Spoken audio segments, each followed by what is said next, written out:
This episode of the Best of 7 Sports Talk is sponsored by The Reflection Connection. For all your natural healthcare products, go to The Reflection Connection. That's connection with a K. All right, NBA fans, enjoy the show. T7M Radio brings to you the Best of 7 Sports Talk with 7 Mitchell. Guys, welcome back, y'all, to Lakerland. We in the building. Shout out to Lakers Nation. Big up to the NBA community. And, of course, most importantly, shout out to our Players' Choice family. We back. We got an unbelievable show. I'm 7 Mitchell. ZZ is in the building. ZZ, what's happening, gang? Not much, man. What's going on? Glad to be back after missing Your load management? After my your little load management? Yeah, Sorry, I'm just inspired. Every time I look at LeBron as seasons go on, I'm just Oh, my God. that's my Oh guy. my Like, that's God. what I want to do. I just want to get paid to be here. You know what I'm saying? Yeah. I know you were feeling yourself this afternoon from last night, so we're going to allow you to get your rocks off and talk about what happened last night here at Lakerland. Shout out to our brother Light Out. Light Out is on load management. He's in Cancun. Matter of fact, shout out to Light Out. He'll be back with us in a couple of weeks, but I'm very excited about this show. Episode 10 of Lakerland. Damn, ZZ, we done knocked out 10 of these joints, bro. And that is wild. That is wild. But here we are. We're going to keep going. We're going to keep rocking all the way to 100. And then some. That's a fact, bro. So, again, shout out to Lakerland, man. We about to get started with today's show. We're not going to waste any time. Before we go ahead and get started, I do want to mention and shout out some of our new members of the Players' Choice family. Big shout out to Agility for becoming a member of the Players' Choice family. Agility, welcome to Lakerland family, and thank you for becoming a member of the Players' Choice platform. I see Lakerland definitely in the building. Stensation's in the building. Salute to my dog, Stensation, always supporting Lakerland. Big up to you, Sten. As always, we got the homie Bit in the building. Bit, yo, Laker Nation, we in the building, bro. It's time to rock and roll. So, again, we got one of them action-packed shows for you guys. Of course, in the second hour, we got open court, so we're going to open the panel. We're going to let you guys in Lakerland come up and rock out with us for the second hour of the show. So you guys make sure you do not go nowhere. Sumo 85 is in the building. I see you, big homie. We definitely got to talk about your dog, D-Lo and Jackson Hayes. We got so much to chop it up about. But let's talk about last night, bro. Let's talk about last night. My Lakers, ZZ Warriors. It was the first game of the preseason. What was your takeaways, bro, from your squad last night?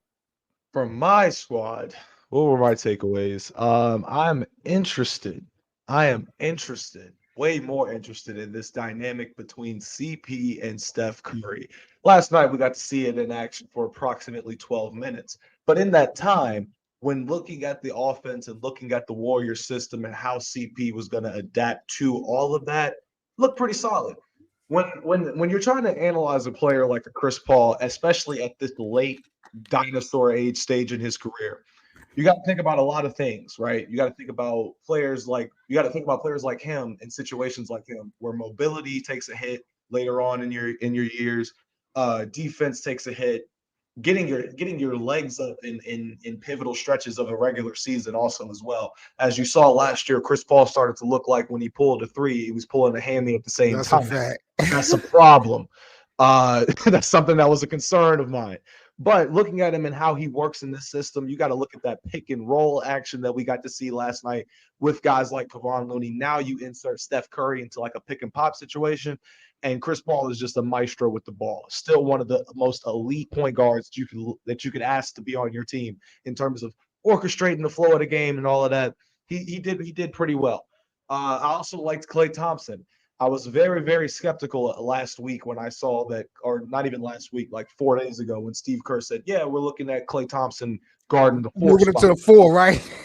I'm like, what are we doing that for? What is the reason? But once again, Steve Kerr knew something that we didn't about Klay, and you could tell that he was putting in that work in the offseason to get that mobility right. Last night, there were stretches where he was defending Rui Hachimura, our guy. We talked about him running the 4 for the Lakers. That's He was right. defending, and Klay was Clay was doing his thing. He was locking that ass up. I mean, I can't. Clay deserves some flowers last night. He looked pretty mobile. I'm not just talking about from the offensive end. I'm talking about specifically on defense. That man looked like you couldn't tell that he had two of the worst injuries of all time. So you can tell he'd be putting in that work. Outside of that, Steph looked fine. Anthony Davis, I wanted to talk about. He looked aggressive last night. Very aggressive. He was Both ends of the court from early. AD was Yeah. not playing yesterday. That's a fact.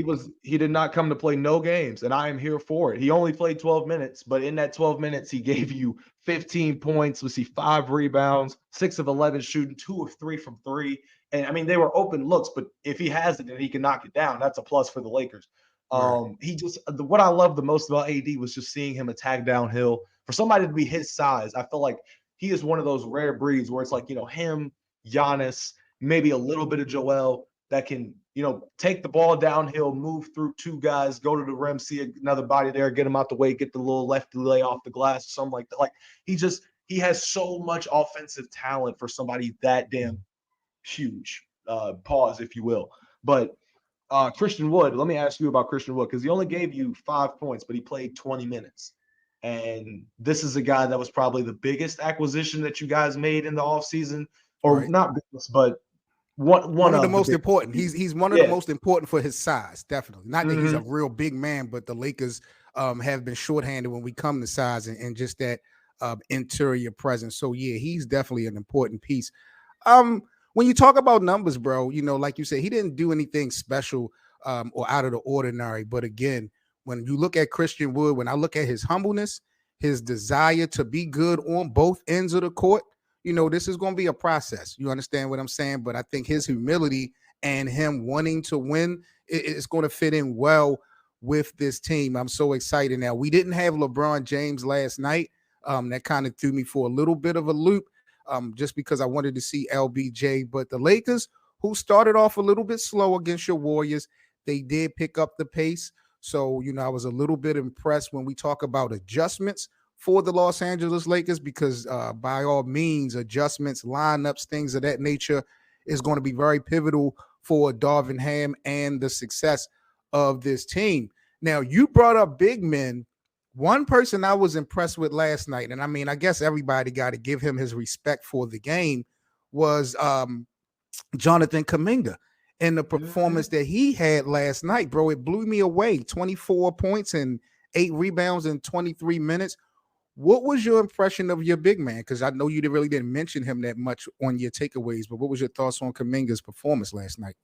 JK, I love JK so much. I remember I was on the panel when we were talking about the Magic. If y'all in the live chat go back and watch that show, we were talking about the top, I think it was like the top duos under 24, under 23 or something like that. Right. Damn sure it was over 25. But I remember at the end of it, when we did our list, we got to like the 8th spot. Nobody had mentioned JK and Moses Moody. And when I mentioned it, even in the live chat, everybody was like, nah. Even Mars was like, nah. And I'm like, how do y'all not see the upside of these two? Jonathan Kuminga, with that motor and that much athleticism and the training and the knowledge and the mentorship that he's getting from a guys like a Draymond Green, who is an undersized big man who has left his mark and impression on this game enough to solidify him a spot into the Hall of Fame. Why are we not looking at Jonathan Kuminga with all that he has, mentor-wise and things of that nature? And not to mention the fact that if Chris Paul is coming off the bench, which he will hopefully at certain points of the regular oh, Lord.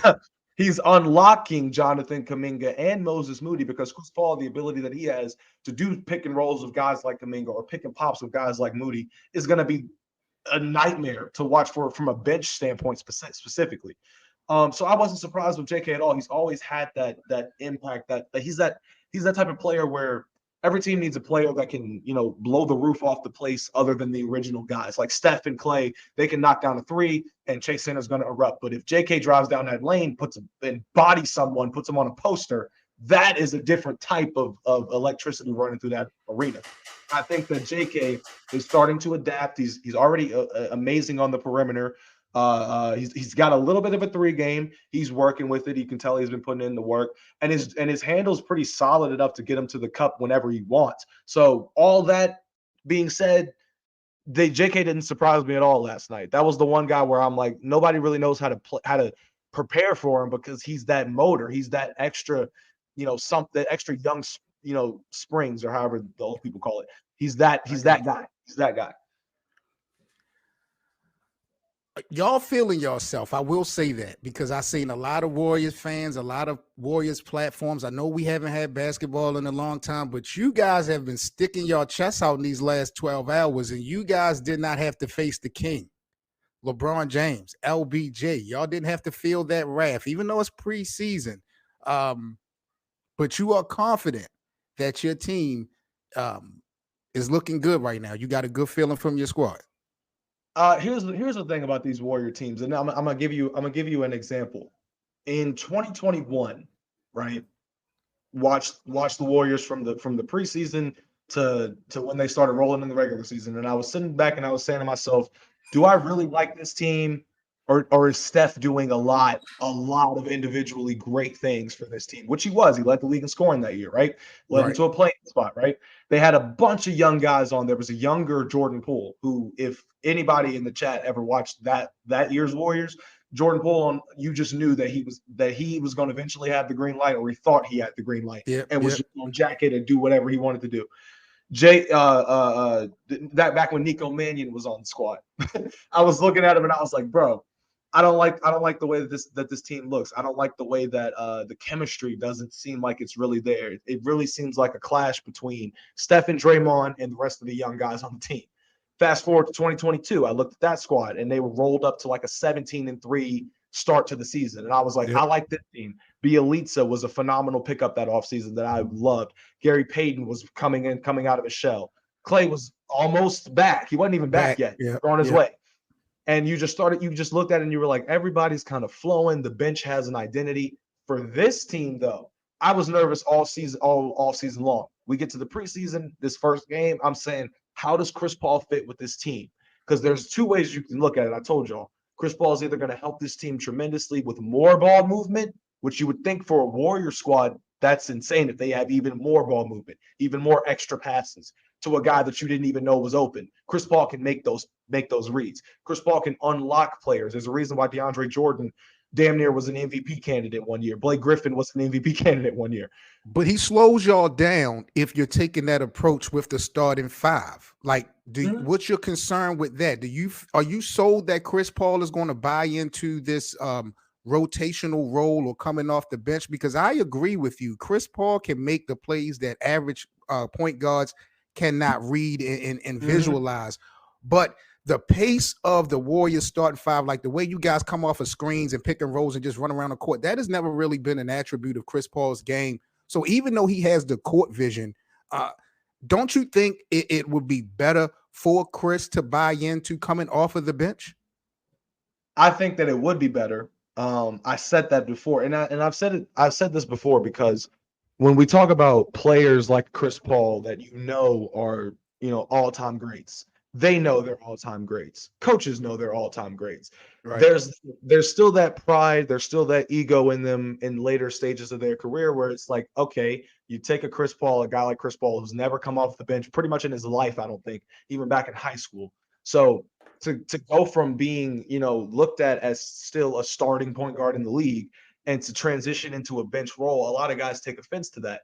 Me, as a basketball fan, a basketball player, former basketball player in high school, all these things, I'm looking at it and I always said in AAU or high school, you have to do what's best for the team. If you're looking at a player with the skill set of a Jamal Crawford and you say, or a Manu Ginobili, and you say, these dudes are really cold. The problem is that we can't really figure out a way to insert them into what we got into the starting lineup because we have a Tim Duncan or we have a Chris Paul, Blake Griffin, JJ Redick, DeAndre Jordan, or we have a Tony Parker who can create his own offense when need be, Bruce Bowen, guys that are 3-and-D. Like, Pop looked at Manu and said, you're great, you're phenomenal, but in this starting role, we can't really use you the way that we want to. We can use you later on in a stretch of the fourth quarter, bring you back on the floor and figure out something there. But we feel like this team can be unlocked in a different way if you come off the bench and you just cook. That's the reason why Jamal Crawford won so many six-man of the years. Lou Williams won so many six-man, because you bring them off the bench and they're just cold. They can adds something different to the game as opposed to the other bench, right? I So, agree. I agree. But mhm, my thing about it is when you look at Manu Ginobili, you don't look at Manu Ginobili, not to say that he hasn't had a great career, but the expectations are different. Like Chris Paul has always been a starter. I don't believe Chris Paul has ever come off the bench in his career. So you're really asking Chris to do something completely out of the ordinary versus guys like Manu Ginobili and other guys who are good enough to be starters, but I think they understand their role and the bigger picture more than CP3 does. But it's going to be interesting to see how you guys gel when we talk about lineups and stuff. When we talk about my Lakers, at the end of the day, bro, last night I was impressed a little bit with Max Christie. I can't wait to see mhm. Max later on this season. I know Sumo had mentioned Jackson Hayes. He wants to see Jackson Hayes, and he feels like Jackson Hayes is going to be an important piece coming off of the bench. You know, in a perfect world, Jackson Hayes or Christian Wood would be starting the five, allowing Anthony Davis to play that four position. I really feel like we'll maximize and capitalize better with AD playing the four versus the five, but I just don't know how that's going to play out. But just last night, bro, I was just excited, to get basketball back in full effect. And, it's going down. I think this upcoming season is going to be the best season ever in the NBA, bro. I agree. I think that this season is going to be so good because we're at a point where the people that I grew up watching and loving, KD, LeBron, Steph, D Rose, like everybody from that era is slowly kind of at that make or break moment for their career where it's like this is the last bit of greatness that you're going to be able to see from these guys. And I applaud guys like I applaud the longevity of the big three I just talked about, LeBron, KD, and Steph. Being able to play past 15 years, I feel like, and to be able to play past 15 years and still have that top five demeanor about you to where fans are like genuinely debating if you're still top five. I think of that as a compliment, or even if you're the best player in the game. Like all of these things, KD's still an elite scorer. LeBron's still in a top five physical shape of any NBA player in the league at Right. his old. KD is still doing this thing. Steph is still the best shooter in the league. It's just all these and you're watching them at their twilight years, and it's just like, dang. Now we're looking at the next wave. The Jason Tatum's, the John Morant's, the Lucas, the Jokic's, the Giannis's, all of it's just love basketball, man. Nothing Yep. like it. It's going to be unbelievable. This is Lakerland. People smash that like button. I see everybody in the building, man. Salute to you guys this Sunday afternoon. Do remember to catch us live here on Players Choice in Lakerland every Tuesday, 1 o'clock. Every Tuesday, 7 o'clock p.m. Eastern, and every Sunday, 1 o'clock p.m. Eastern, here live on Players Choice. We're about to get into our next topic of the show. I figure we freestyle things a little bit, and let's spin the Lakers wheel and figure out what we're going to talk about next.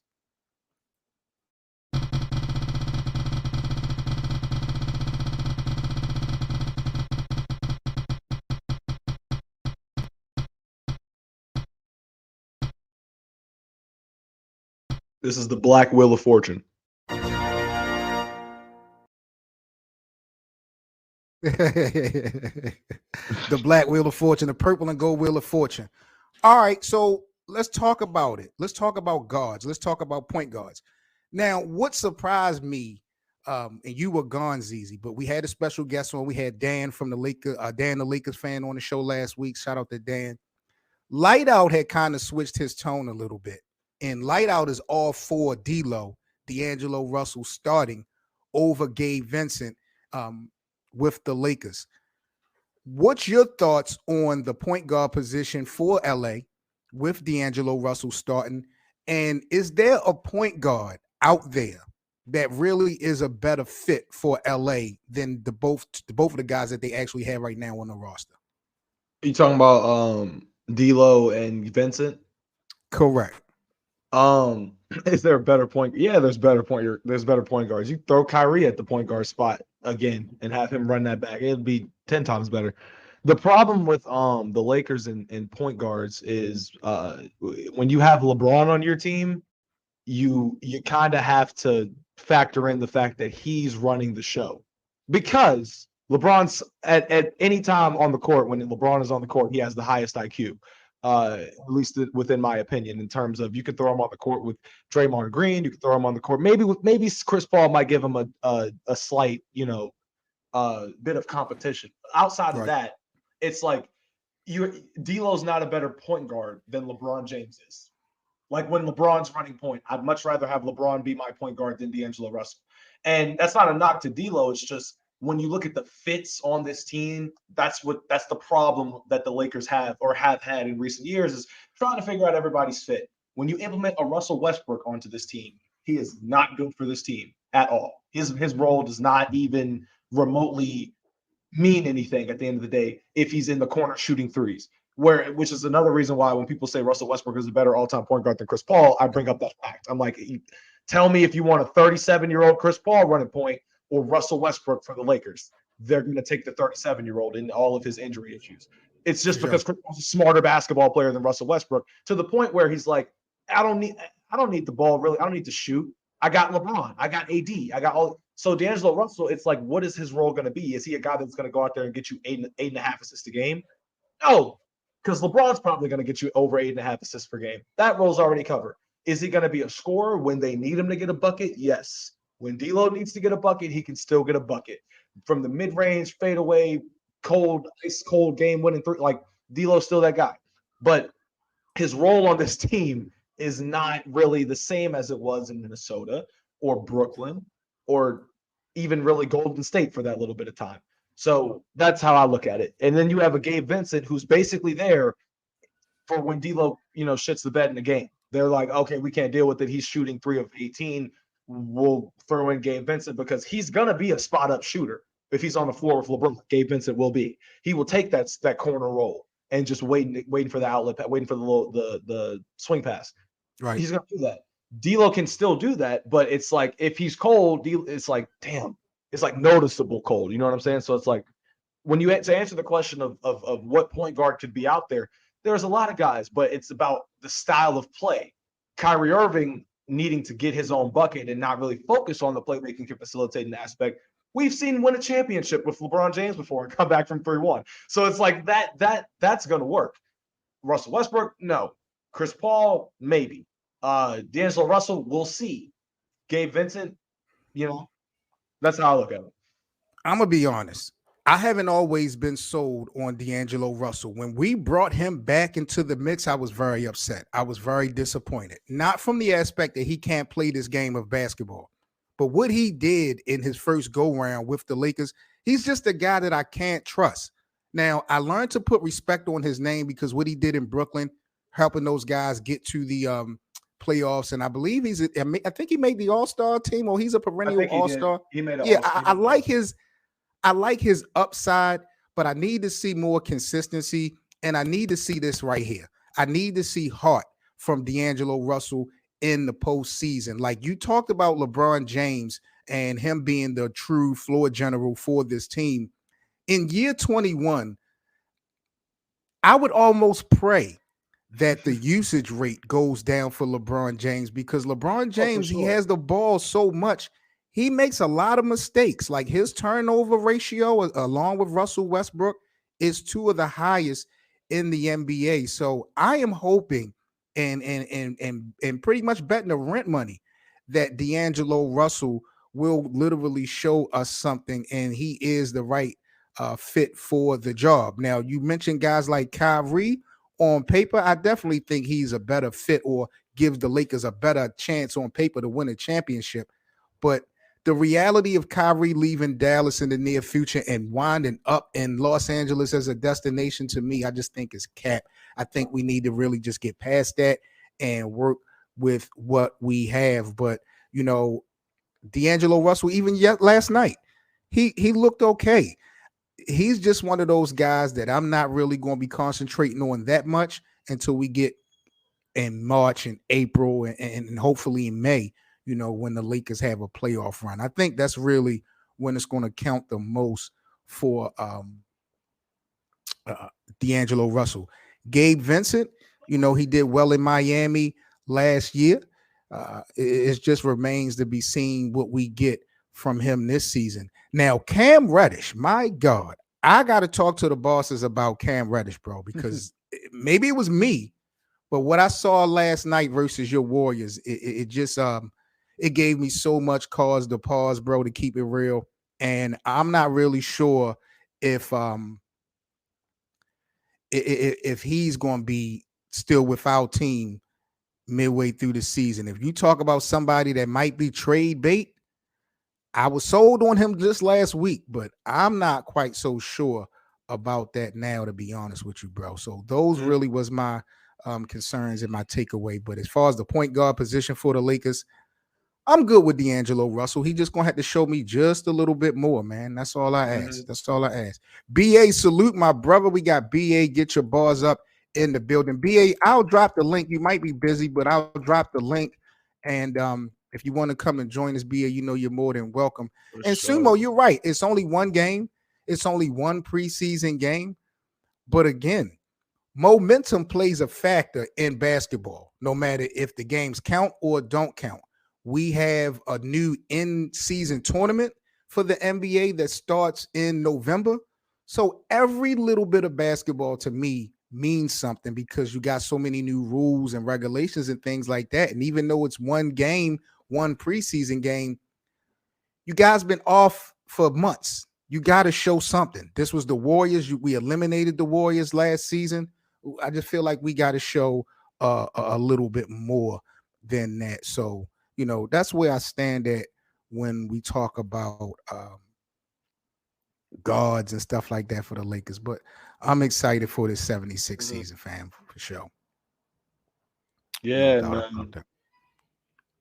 I feel you on that. People are saying right now, let's chill on Cam. I agree, like, to a point, because it's like with Cam, I feel like we've given him a lot of like second, third chances where it's like, all right, just let's get him used to this team. Portland didn't work. Send him to New York. Why can't I talk? Right. And I have a friend, my buddy Layton, is one of the biggest Knicks fans I know. At the time, he was telling me how it was going to be great and it was going to be a phenomenal addition and all these things. And I was like, I'm just going to have to see. And we saw nothing. And here we are with the Lakers. And it's like, my thing is, I know, give him time. Like, give him time to get adjusted. I think that I could definitely see some games in the near future where Cam Reddish is having, a phenomenal night. I'm not saying that that's not going to happen. What I'm saying is that for the Lakers, the one thing that I will say about all these new guys that are coming in and trying to find their roles, trying to find their spots, that it is very clear to me that there's going to be nights where guys are on. There's going to be stretches where guys are on and are phenomenal. And then there's going to be stretches where some of these guys, like Taurean Prince and Cam Reddish, they may go like have some cold slumps and things like that. You know what I'm saying? Like, it's like, and the Lakers are very trade trigger happy. Like they will trade your ass if they don't feel like they can win games off you. They will trade you. So it's like it's very possible that we could see Cam not living up to the expectations again, and then he'll end up in freaking Houston. Like, who knows? But that's a fact. We'll see. We'll see. We'll give him some time. Let me bring the homie Bit up real quick before we get into our next topic, just to get his thoughts on what we witnessed last night during preseason and just get his reaction. Give me 1 second. Let me try to get Bit in the building. Bit, what's going on, family? Hello. Salute, G. Coolin', doing? bro. Happy Sunday, bro. Yeah, I think the Warriors, they surprised me last night. I'm not even going, man. Chris Paul, he came in and I was just like, how is it going to work? Because, they got a whole bunch of off-ball movement. But Chris Paul, I think he just bring a balance. So, really, with Steph and Clay, you just had them run a simple off-ball screen, run a pick and roll with Chris Paul up top. It's either going to be a mid-range bucket or just a simple little pass-off. So, then the backups the Warriors had, I was like, who is the left-handed point guard? He came in throwing floaters from the free throw line. I'm like, who is this guy? But yeah, Kuminga, he didn't show me anything. I already knew he was going to turn up. He just got to get a chance. The center, what is his name? Trace Jackson? I forgot. Where he's Indiana? You talking about the dude off the bench? Yeah. I know who you're talking about. I don't think I can pronounce his Yeah, name like right there. 16, like 6'10". Y'all got some solid pieces. It's just about how y'all use them and interchange them, I think. But y'all got to give Kuminga some run this year for sure. Yeah. Nah, Dario Saric too, bro. Bro knocked down a pull-up transition three. I was like, damn. That's low key a sneaky pickup too, because he played with Chris Paul and Phoenix, didn't he? Mm-hmm. Dario Saric. Mm-hmm. Yeah, so they got some chemistry too. It's gonna be interesting when they run their bench unit because you can run Chris Paul, Saric, Kuminga, Moody. It could get real spooky out there. It can definitely get spooky. Awesome. That's a fact. Real quick, bit before we move on, I do want to ask you, what was your takeaway from the Lakers last night? I know there was no LeBron. There was only, one preseason game, but what was your biggest takeaways from the Lakers performance? I'm with you, OG. I was mad LeBron ain't playing. I'm like, Facts. I'm like, what the hell? I'm gonna still watch y'all. I think the point guard we drafted, Jalen, he looked too indecisive to me. He was trying to hold the ball too much. Like, just run the play. If you don't got it, get it to somebody else. Let Max Christie go get a bucket. Let Cam go try and get a bucket. I think Cam looked nervous out there because he done been on 4 teams the last 4 years. He don't know if he gonna get burned. He don't know if the coach like Tom Thibodeau. He probably just didn't really like Cam because of like how his body language is. Players can give off like, oh, my game is smooth. It don't look like I'm trying. That's where he fits me. But his defense was straight. He showed activity. His hands was always active. They threw a pass to his way. He could go get it. Max Christie looked solid. Looked like the same player from Summer League. Jackson Hayes looked solid. We just got to figure out what we're going to do with Christian Wood and Jackson Hayes. Are we going to run them and let AD play the 4 for majority of the season? Or are we going to – it really just depends on AD health. But I really want them to try and run AD at the 4 and probably try and start Hayes at the 5 just to have him more roaming throughout the regular season.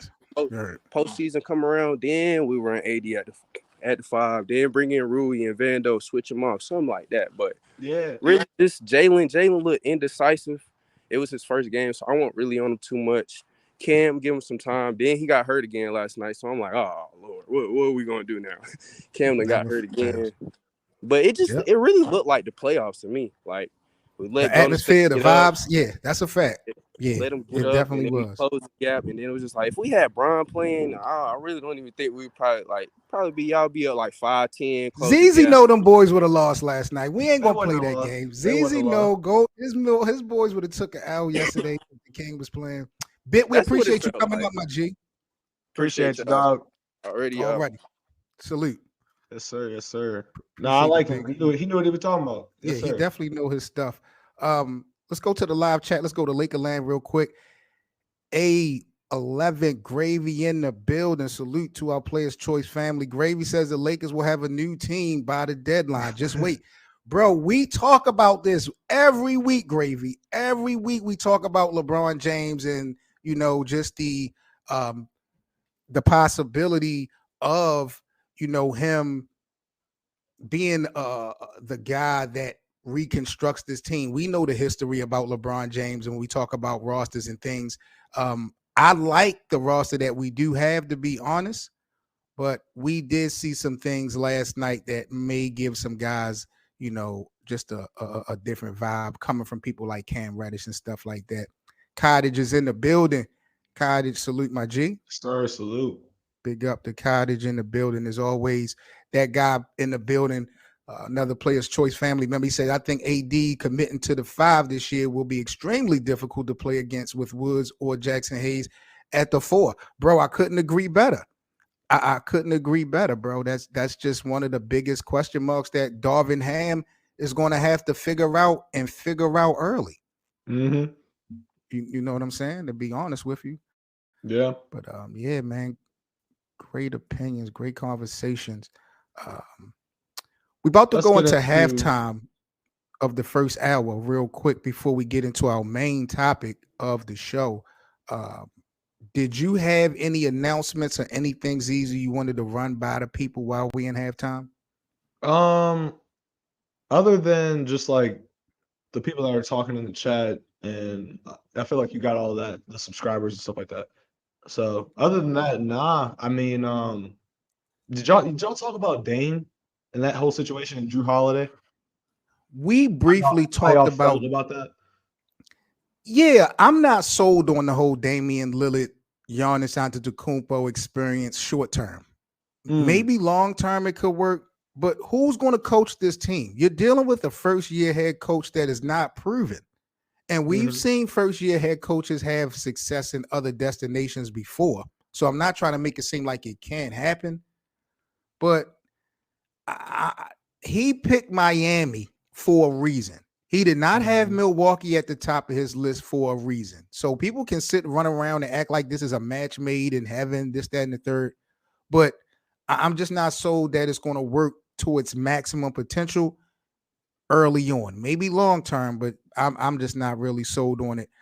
Boston getting Drew Holiday neutralizes that to me because you that defensive outlook that you have. You lost Marcus Smart last season, a defensive player of the year, and everyone was talking about the shortcomings that Boston may have defensively. But you bring in Drew Holiday along with Jaylen Brown and Jason Tatum. I don't think Boston misses that much of a beat. So Mhm. these were two interesting moves last week for sure. Yeah, I don't think that. I think Boston is literally picking up where they left off in terms of what this run with Jaylen Brown and Jason Tatum has been so far, and Al Horford, I guess. But like them getting, I was thinking about it the other day. I was like, damn, they got rid of the Time Lord, they got rid of Malcolm Brogdon, and Malcolm Brogdon was there for what, a year.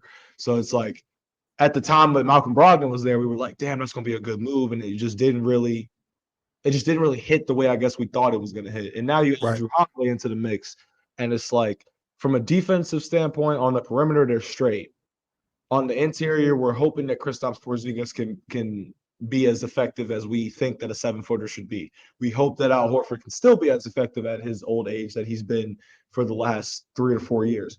So Right. I'm interested to see that. With the Bucks, I think that they're a lot more scarier than Boston because you have the dynamic.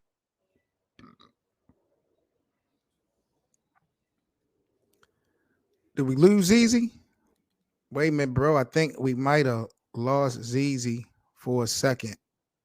Let me remove him, and then I'm gonna get him to come back. That was crazy. I noticed it, and I was like, "What the hell is going on right now?" But anyway, um, uh, the Bucks. What I was saying was before I was interrupted by this stupid ass internet. Dame, Giannis, everybody's talking about that. Middleton can be way more unlocked than he has been because most of the time and throughout this run that the Bucks have had ever since 2021, he's been low key the second option, but now he's the third option. Now he's that extra pass type of guy. Whereas Giannis can still run in transition and kick it out to him or kick it out to Dame for a 45-foot bomb, like or whatever Dame's feeling that day. But and then not to mention Brook Lopez still being there, Bobby Portis is still there. Their interior is still the same. Giannis and Brook, or Brook and Bobby, or Bobby and Giannis, whatever. And Giannis's brother, who's only there because Giannis is there. Right. Outside of that, like I think that I would fear the Bucks a little bit more because I feel like they have more T's crossed and I's dotted than Boston. Boston is still a concern of if Kristaps is either going to be healthy or going to be playing at the level that we need him to play at if we're going to run him at the 5. Or if Al Horford, so we can just keep the load off of Al Horford and I guess load manage him until the playoffs. Because Right. playoff Al Horford is a top 10 player in the game. Talk to me. Mm. Talk to me Mm. nice. Talk to me nice. Y'all here? Terry with two dads, our Lakerland family. Terry with two dads is in the building. Terry, salute, fam. Appreciate seeing you again here on Lakerland. Thank you so much for the support as always. Terry with two dads says, forget what we talking about. Did we see Cam Godish defensive performance? I'm sorry, Terry. I got to talk to the bosses. Maybe ZZ. I don't know. Maybe I got to get a new television. Maybe I need to ask Players Choice to get us new TVs because I didn't see no GOAT coming from Cam Reddish last night. Goatish. Cam Blackish. That's what Billy that's what he Goat. What type of GOAT are we talking about, Terry? Is this a Billy Goat? Because I don't know, man. I don't know. this ain't Cam. See, I told you Cam Reddish still has fans. Like Cam Reddish got a lot of fans that look at his defensive upside and think that that's going to be the thing that's going to keep him on a team for more than a year. But hopefully the Lakers, hopefully it's the Lakers that keep him there. Like hopefully. I'm praying. Defense would keep him on the Lakers for a year because it's very much needed. But when you look at the mistakes and the flopping and the falling, like sometimes he looks a little lost out there. Yeah, exactly. And I like just feel like when you have LeBron in year 21 and then you have Darvin Ham and all these other elements, there is no time to play. You need to get this thing right ASAP, immediately. So that's my thing is that when you play with the Lakers and you play with LeBron, you have a very limited amount of time for how ass you could possibly be before LeBron is like, I'm done with you. Go get me a new toy, Rob Pelinka. And they do that. They put you in the trash and then they go to Toys R Us and they pick up Jared Vanderbilt or something like that. Like they just like that's what it is. Like talking about Cam in that way again, I'm coming at you with razors and rubbing alcohol. Yikes. Terry chose violence today on Lakerland. Look, Terry, I got to keep it real. I just got to keep it real. And we got a lot of basketball to play. So, we definitely wouldn't be right if we didn't give Cam Reddish the benefit of the doubt. But, the eye test has told us that over these last couple destinations, he's been at times quite a disappointment. I'd say he's been underwhelming. I'd say that'd be the word. Good word. He's been underwhelming. Like we all expect him to be an addition to a team. It's just the reasons that we think he's going to be an addition, he doesn't act on. So it's like we're stuck as the fans looking at it like, damn, we really thought that we thought this was going to be the one team. Like we thought this was going to be where he was going to have his breakout year or whatever. Right. But so, give it time. LeBron can get a lot out of players and he can be a lot for players at times, but we're going to see. If LeBron can't get this man to stay on a team for more than a year, he might be out. He might be done. Bron's like the final boss, if you will. So we'll see. No doubt. Cherry chose violence. Jeez, He Christmas. Razors and rubbing alcohol. My God. Good night. All right, man. Let's bring my brother up from another mother. BA from Get Your Bars Up Media. Let me get my dog in the building so we can tap into today's show. BA, what's up, family? What up, brother?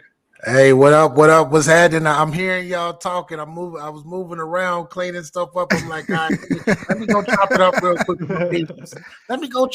real quick. Yes, Salute, sir. Yes, sir. Salute, BA, as always, bro. You already know how we kicking it here in Lakerland, bro. Did you get a chance to see anything last night?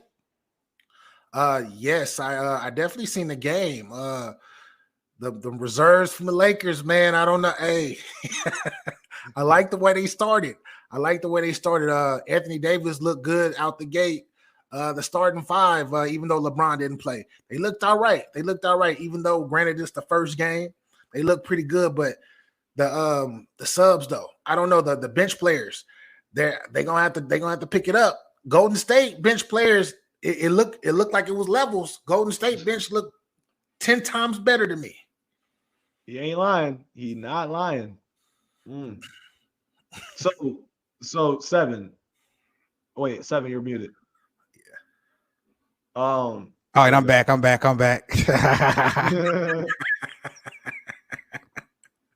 Sure. So how you feeling? Like about that? How you feeling about that statement that the Warriors bench was better than the Lakers bench? Because me personally, yeah. I mean, I can't disagree. What we saw, it is what it is. But y'all didn't face LeBron, so y'all already know if LeBron is not on the court, y'all should have done what y'all supposed to do. I'm not concerned at all. LeBron almost 50 years old. We not doing this 7. It's not about LeBron. So the results would have been the same if LeBron would have played last night. Is that what we telling Lakerland? You mean to tell me that? Do I think that that another instance where LeBron is facing the Warriors and there's a situation that occurs where the Warriors are just striking and everybody's striking and LeBron's out there having a solid game and he loses? I feel like I've heard that story a billion times before. So yeah, I'm not. LeBron's gonna get his, cool, but I'm not. That's not really moving me right now. Like. It's gonna be another instance after the game where LeBron go up to Steph. What up, bro? How you been, man? I'm trying to come over to Golden State. Like, let me come over. Yo, ZZ. I think that's the issue, though. That's going to be the issue is when LBJ comes back in, is he going to play a different game that he's never played in his life, or is he going to get back to that dominating, I'm the man, I'm the guy, even though I'm 45 years old? And is LeBron going to defer to his significantly younger partner in crime, Anthony Davis, who is supposed to, as LeBron say, be the face of this Lakers team? Never. He's done. LeBron got too much pride for that. LeBron ain't giving nothing up. He been saying, I'm gonna get a team to AD since 2018. LeBron fronting. Yeah, on that Dave Hollister tip. He fronting, bro. He fronting. Damn, King James. All right, man, we're going to have to see how this play out. This is Lakerland. People, make sure you guys smash that like button. If you're new to the Players' Choice platform, subscribe to the Players' Choice platform. Also, become a member of the Players' Choice family. We definitely appreciate you guys' support. We're about to get into our main topic of our number one. We got to talk about opening night of the regular NBA season. And opening night is going to feature the Los Angeles Lakers at the Denver Nuggets. This is going to be the ring ceremony, I believe, for Denver to get their rings. BA, I'm going to start off with you, family, because I had a whole lineup of different questions and things of that nature. How do you feel like this opening night is going to play out for both the Nuggets and the Lakers when we talk about winning and losing?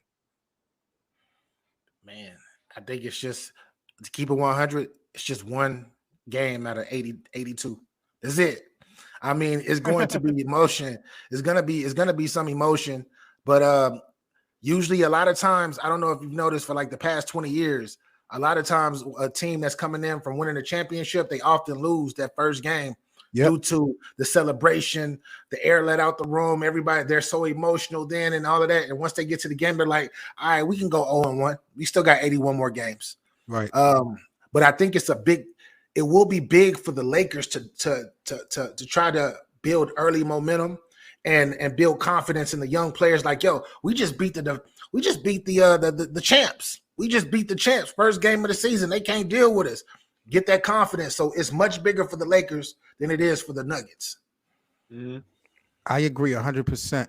ZZ, I want to show you something. Give me a second, because I have a problem with something, and I want to get your opinion.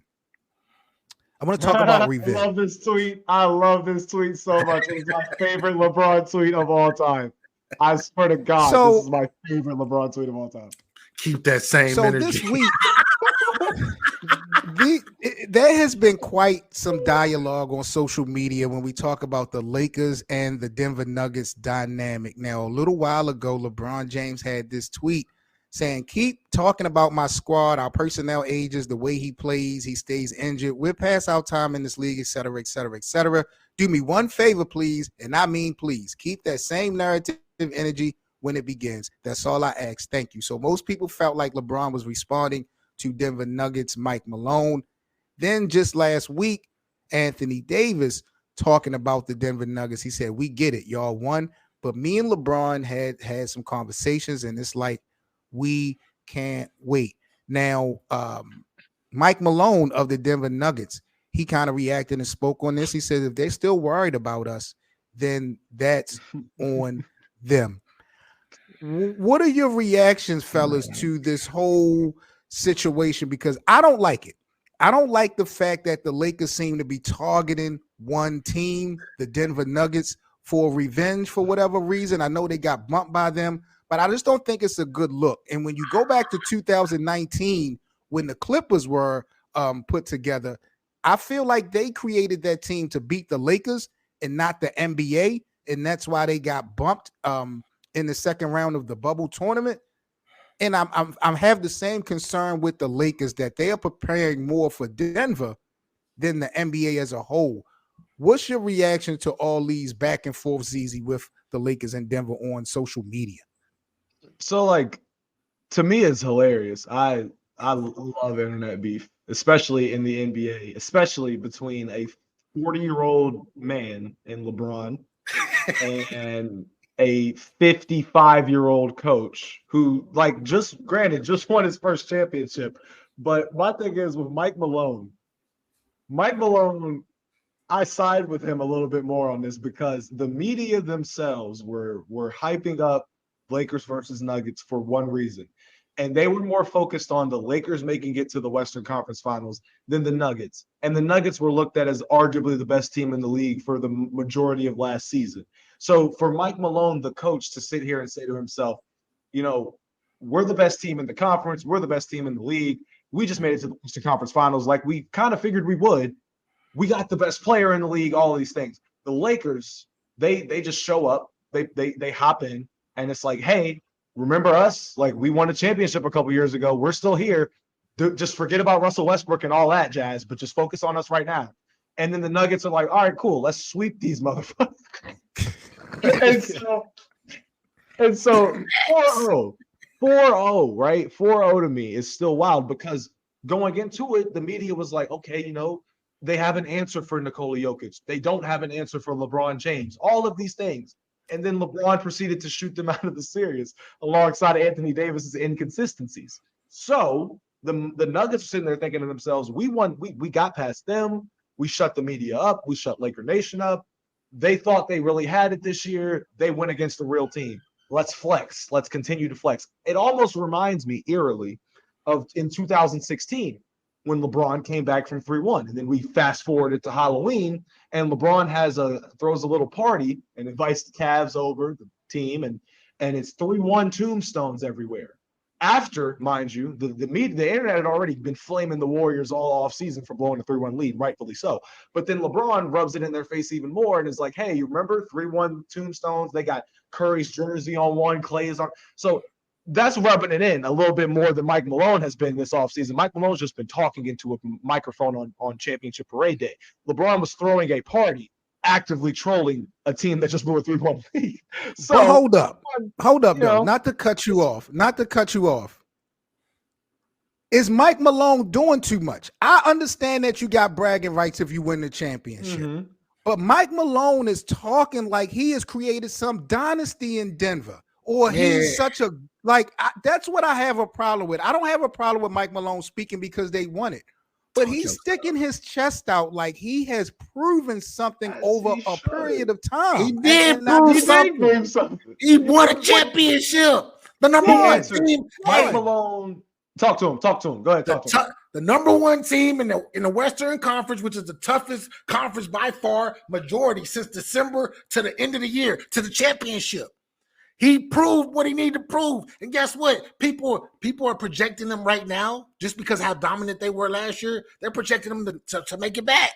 Really? They're still saying they're number one on everywhere. So why doesn't he carry that pride, Mr. Malone. Salute to you, Mr. Malone. Talk your ish. You know how hard it is to win a championship? This is $1 million question. And I'm glad you brought it up because I was going to ask you this, BA. Do you look at some team like Golden State seemed to be a team at the time that could be in control of the NBA for years, especially when they had Kevin Durant. Yes. Certain teams look like they could hold the reins for a couple of years.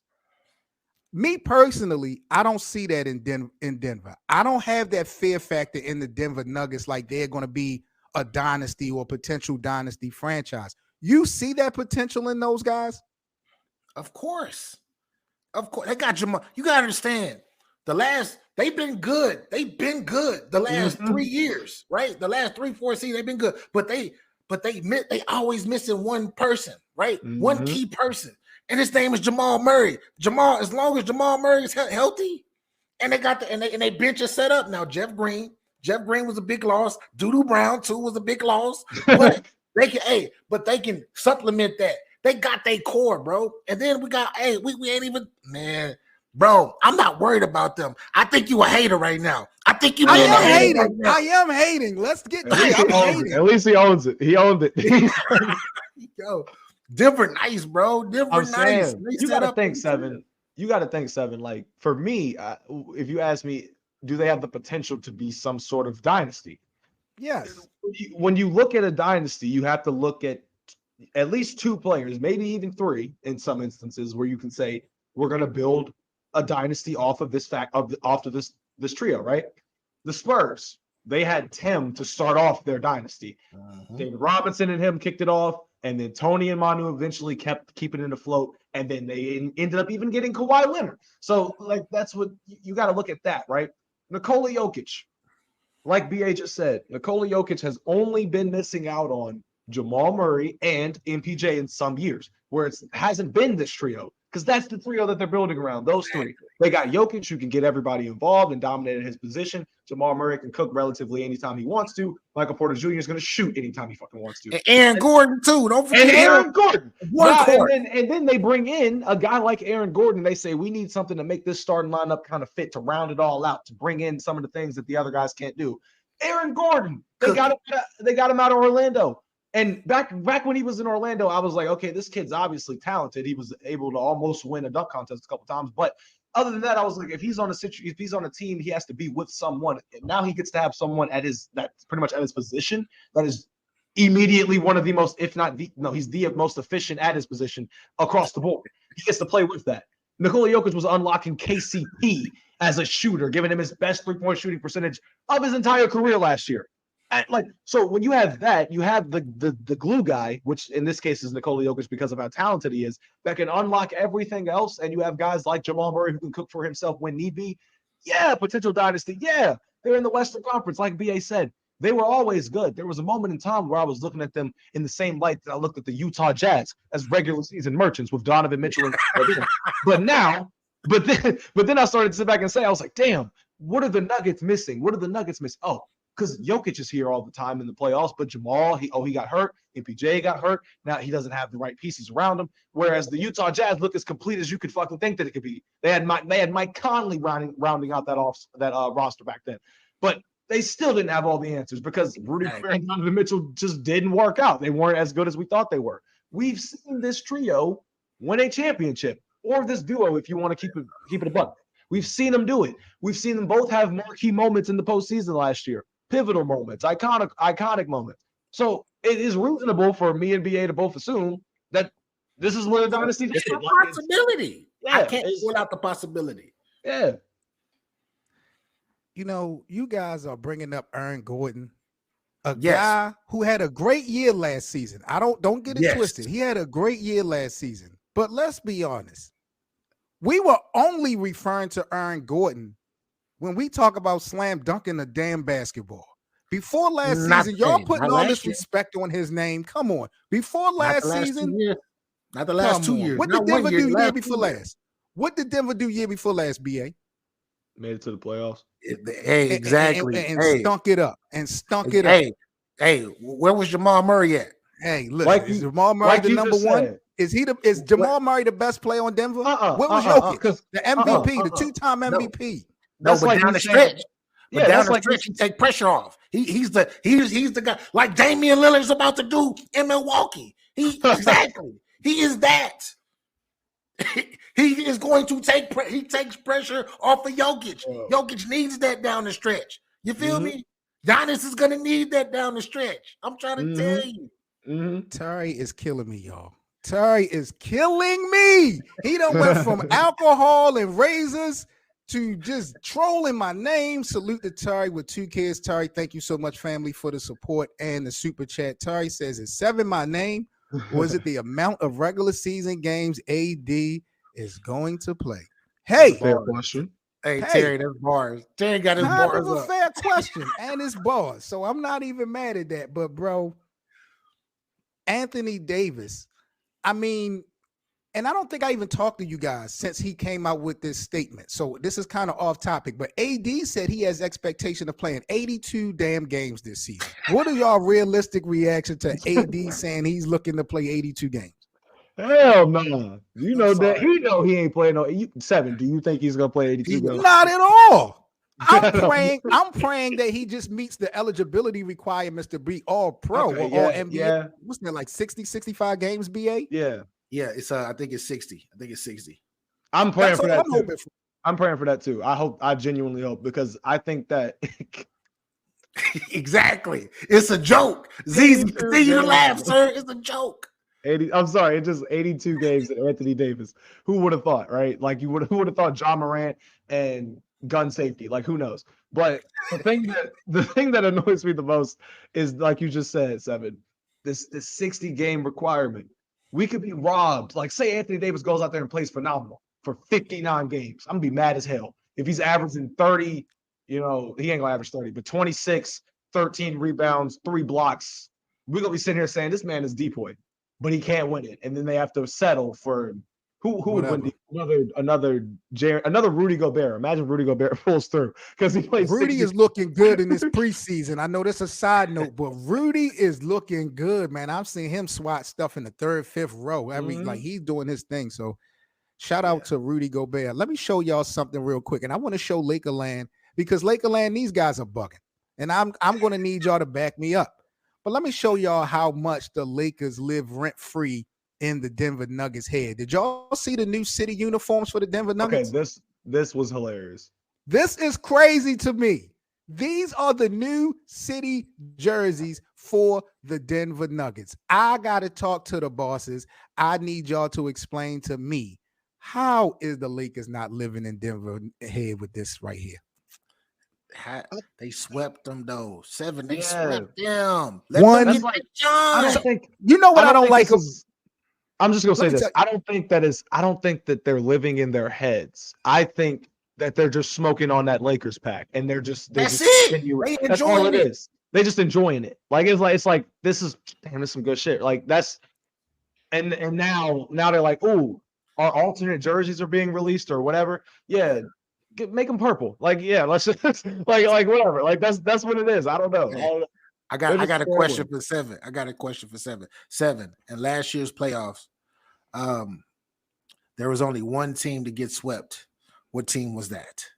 the team that started off 2-10, the team that readjusted their lineup, the team that knocked out the defending champions, the Los Angeles Lakers. That's who it was. And they got swept by a team that went on to win the NBA championship.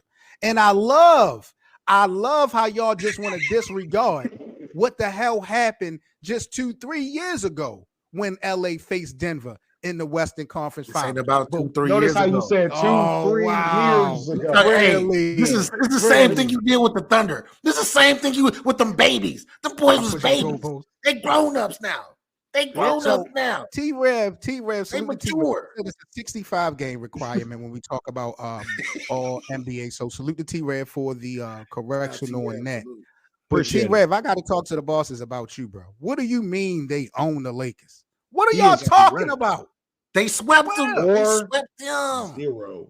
Y'all did not. Let me put it to you like this: there was a 7-game series, and it was the first one to 4. First one who won 4 games out of a 7-game series.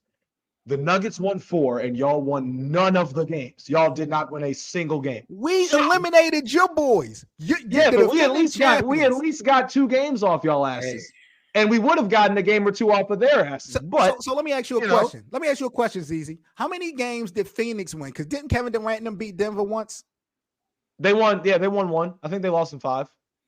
Why are you bringing up all of this old stuff? At least they got a game. In fact, because I love how y'all put respect on Phoenix for winning 1 game. But because they got one company I ain't put respect on Phoenix. Here's the thing. I'm not putting respect on it. I'm just saying. Like BA just said, there was 1 team that got swept. Now, you mean to tell me that if there was 2 teams that got swept, we wouldn't give them the same energy? Hell no. There were only 2 teams that got swept. So, but they got a game. Good for them. That's like playing beer pong and missing every single cup and having to get naked lap.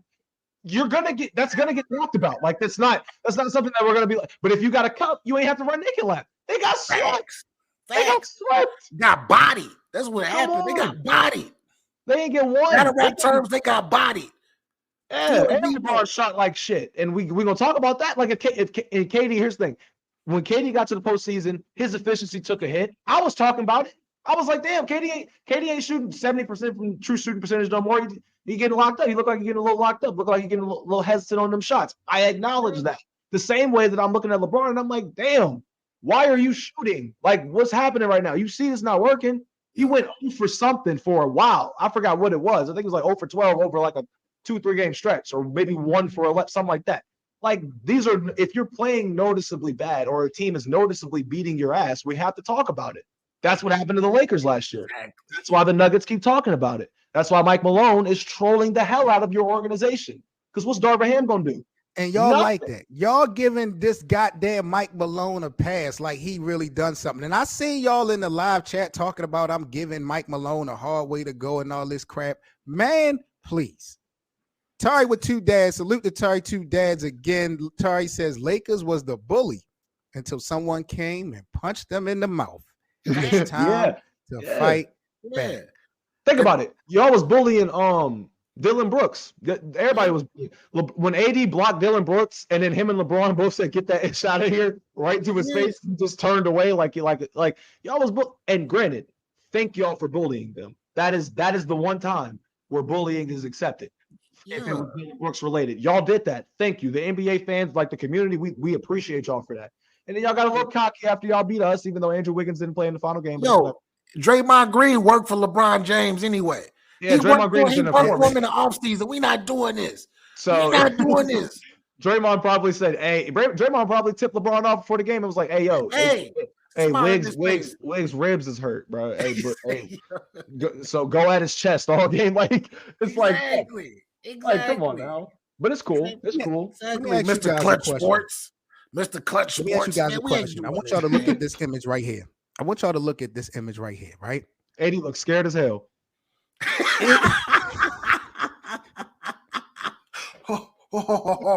Exactly. Is Nikola Jokic, fellas, the biggest one-on-one challenge to Anthony Davis this upcoming season? Because to me, it seemed like AD is targeting this guy. And I don't know why, but would y'all say, at least in the Western Conference, as far as dominance, Nikola Jokic is the biggest challenge to AD? He the best player in the NBA. Who? Been the best player. Jokic been the best player in the NBA 3 years. Last year, he was supposed to be MVP. And I'm not a Denver Nuggets fan, but I give it up to him. He's supposed to be a 3-time MVP person right now. But guess what? Voters fatigue and Embiid, we got to give him one because whatever reason why. But he's the best player in the NBA. And I'm gonna keep it 100. You can say this is a hot take or not. We're migrating into what we call the Jokic era right now of basketball. So be ready. I know you're not gonna like it. Do I like it? No, damn. I want the game to be a little different, but this is the Jokic era of basketball. We're transitioning with that ring. It opens the door. This is unbelievable. This is unbelievable. Yo, y'all got so much love and respect for this Joker guy. Like, yo, really? The best player in the league? This is Jokic's era? Really? Off of one chip? What?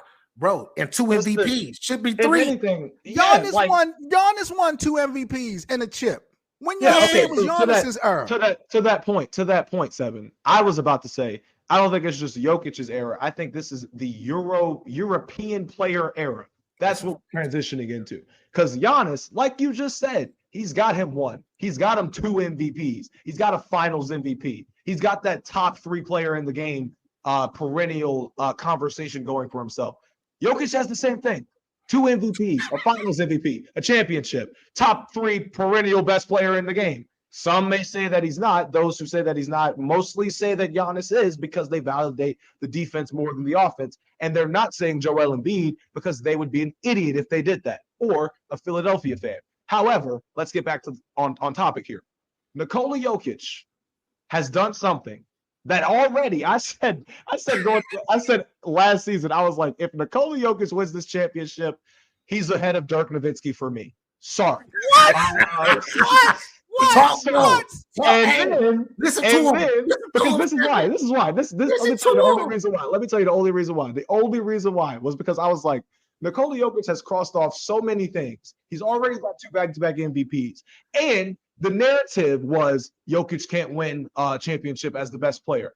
But what we had was Jamal Murray not playing in a playoff series because he got hurt in the regular season. MPJ, the same exact story. We never got to see the team at full strength. Never did. They gave him a coach, Mike Malone, hard-headed coach who could coach his ass off, all these things, yada, yada, yada. They give him Aaron Gordon. They give him DeAndre Jordan off the bench. They give him Bruce Brown. They give him all of these things, KCP. And you say, okay, this team, if everything is clicking, they could be the best team in the league. They weren't. Then we get to the postseason and said it has to translate over. Jokic has no excuse to not win this championship. There is no reason that he shouldn't win because he has every single thing he needs. And then he wins the championship. So in my head, I'm like, bro, he could have easily won MVP last year and easily have been the first person to win 3 consecutive MVPs since Larry Bird. He could have done that. But like he said, the only reason he didn't do it was because of voters fatigue. Because you can't get it, you can't sit here and tell me that he didn't have a case for it or that Joel Embiid's case was significantly stronger than his. No. So yeah, we got to look at Nikola Jokic and accept him for what he is at this point. Him winning a championship validated and silenced a shit ton of our arguments that people have been trying to throw at the wall. Like you, Seven. But at the end of the day, it's like you're either going to acknowledge him as the best player in the world or the second best player in the world. I'm trying to tell you. He ain't no number 4. He ain't no number 3. He ain't no number 5. He ain't no number 6. And LeBron's not better than him right now. It's the hard truth that the NBA does not really want to talk about. It's the hard truth, bro. You got to accept that. Y'all scared. Y'all scared that kid from Serbia is really cooking these boys. Yes, he is. Yeah. Yes, he is. That's why they try. This is why they like, yo, we gotta, even if it's not an American player, we gotta get a brother up in there, man. Where Giannis said, Dave, what's up? Mm-hmm. They gotta shake some stuff up. Because Jokic is like, bro, you don't understand, Seven. I know you don't like it, but you understand, bro. Y'all gotta explain something to me. First of all, use easy because I'm not gonna let you get away with this. You keep bringing up my man LeBron's name when you want to talk about Nikola Jokic like there's some type of real comparison. So explain to me, what the hell does Nikola Jokic do in this season, in this time of basketball that LeBron James can't? Name Nikola one Jokic thing. is free throws. I'll throw that out there. That's just me throwing that one out of my ass. I'm just throwing that out there. But outside of that. Efficiency. Nikola Jokic is the most efficient player in basketball. There's no one that's better. Even if you want to crunch the numbers and you're talking about guys that may be, a spot ahead of him, it's because they're centers that catch lobs. Nikola Jokic is cooking you from the post fadeaway, hook shot, back you down, 3-pointers, free throws, and ones, everything you need.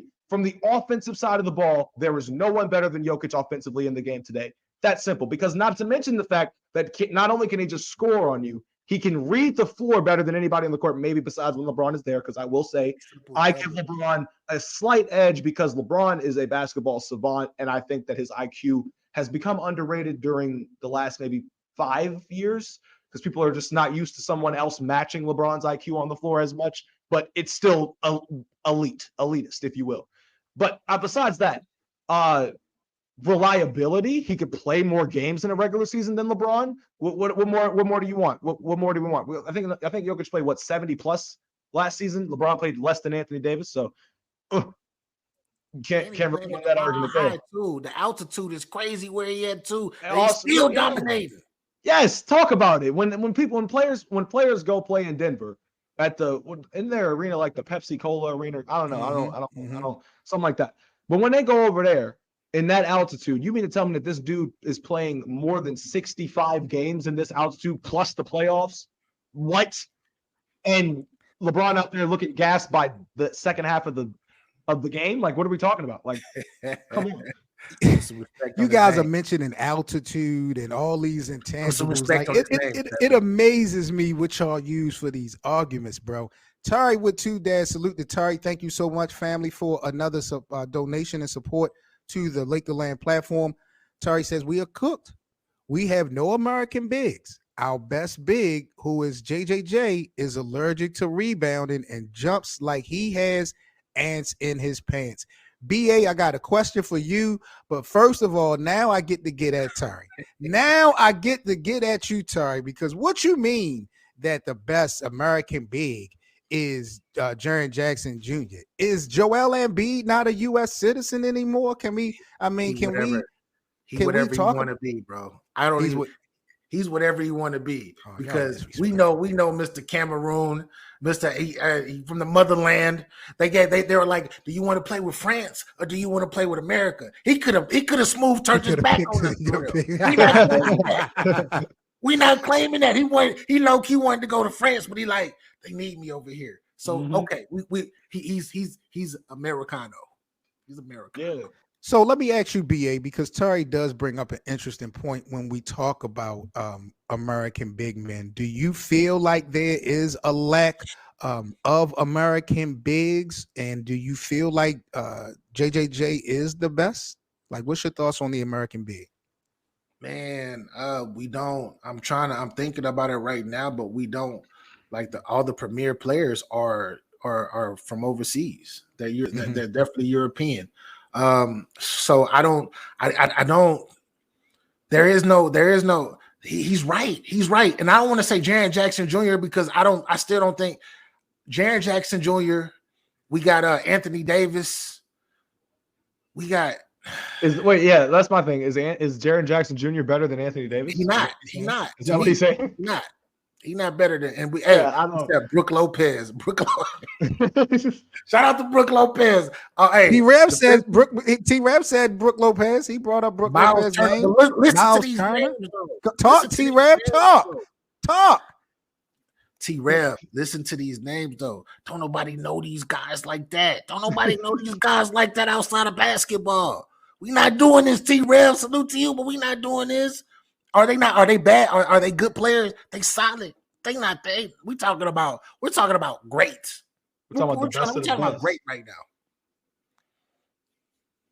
So looking at an overall record, I don't want to break it down to the game. I'm not going to put that much pressure on you fellas, but and this might be a silly question to most, but who's going to have the best overall record at the end of the regular season? The Denver Nuggets or the Los Angeles Lakers, and why?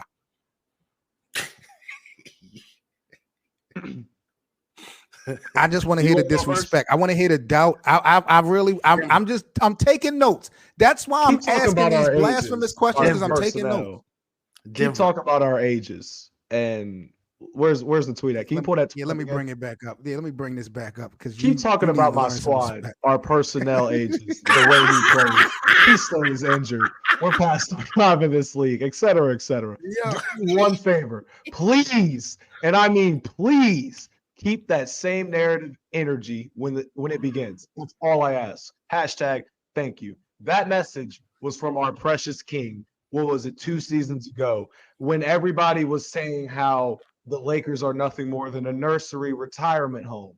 And because they were the oldest team in the league, and because they had Russell Westbrook on the team, and because they had Carmelo Anthony on the team, and because of all these things, LeBron thought that all the negativity and the negative responses that he was getting, he thought that was just all because he was like LeBron and they were just hating. But no, there's a little bit of reasoning behind it, because when you look at the Los Angeles Lakers and you think about injuries and things like that have plagued this team for the past entirety of the LeBron and AD era, besides the 1 year in the bubble. When you think about all that, it's reasonable to assume that the Denver Nuggets are going to have a better record this year than the Los Angeles Lakers, mainly because Nikola Jokic is going to play a hell of a lot more games than Anthony Davis. I can confidently say that. Probably 10 plus more games than Anthony Davis. I can confidently say that. And LeBron James, I can confidently say that. Jamal Murray, he has his injury history, but Anthony Davis is still more injury prone than Jamal Murray, so I'm going to be confident in that regard. And MPJ is the biggest blow to him throughout his entire career has been his back. Outside of that, if that's cool, he's still going to be shooting. He's still going to be striking. They're still going to be finding him. And he seems to be was showing more and more defensive prowess later on in the postseason last year.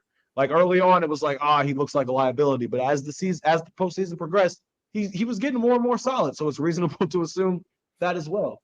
But yeah, I'm gonna go with the Nuggets. Sorry for going on. Yeah, salute, bro. I know you got to step off. I definitely appreciate you coming through, bro. We're gonna tap in later on this evening, bro, to finish some of these conversations, bro. ZZ, Appreciate you, I fam. agree with you. I don't know why 7 gassing up the Lakers like they're gonna be really better than the Denver Nuggets. We ain't doing that. We're not We're not this doing Y'all year. that. should be We're not. ashamed. Nah. Y'all We're should not be doing ashamed that. of But hey, yourself, bro. salute. Salute to my dog, BA, bro. Be safe, bro. I'll holler at you later on for sure. Yes, sir. That's my dog, BA. Make sure you guys, if y'all into hip hop, if y'all guys are into battle rap, make sure y'all check out my brother BA at Get Your Bars Up Media here on YouTube. He got a dope platform, dope channel. He been doing his thing, and you'll see much more of him here at Lakerland. T-Rev says that Denver is going to be a plus 60 this season, and the Lakers are going to be a plus 50. I mean, if that's the case, I think the Lakers won like 43 games last season, so I think that would definitely be an improvement on both ends. So I'm not mad at that at all. Soren wanted to know, can the Lakers beat the Phoenix Suns in the playoffs? You know, that's just a tough question because, you know, on paper, Phoenix is solid. Phoenix is solid. And Phoenix got guys that has things to prove. That's another thing. KD, even though he's a champion, considered one of the best, KD in my eyes still got stuff to prove. Bradley Beal still has things to prove. Even down to Devin Booker, I feel like got things to prove. So Phoenix has a hunger element there. With LA, if LeBron doesn't win anymore, his legacy is pretty much established. If AD doesn't win anymore, you know, the expectations are not really going to be different. So beating the Suns, we just going to have to see how this actual year plays out, Soren. But I got all confidence in the purple and gold to get it done for real.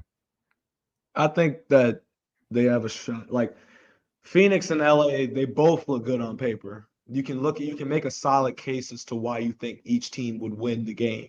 Right. With the Lakers, I value their defense a lot more, and I think they'll emphasize that in a postseason what's it called, a series.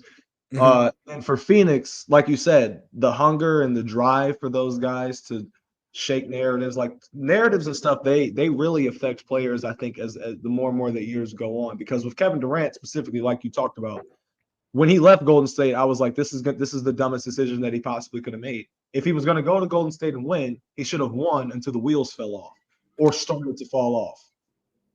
Wait a minute, because we never talked about that, and you are a Warriors fan. So I don't want to get off topic, but this is interesting. You had a problem with KD leaving Golden State. Yeah. You didn't blame Draymond? Nope. Really? Because here's the thing. People, I think Draymond is one of the most misunderstood players in the league, or at least within our generation of since he got into the league. So like since 2015.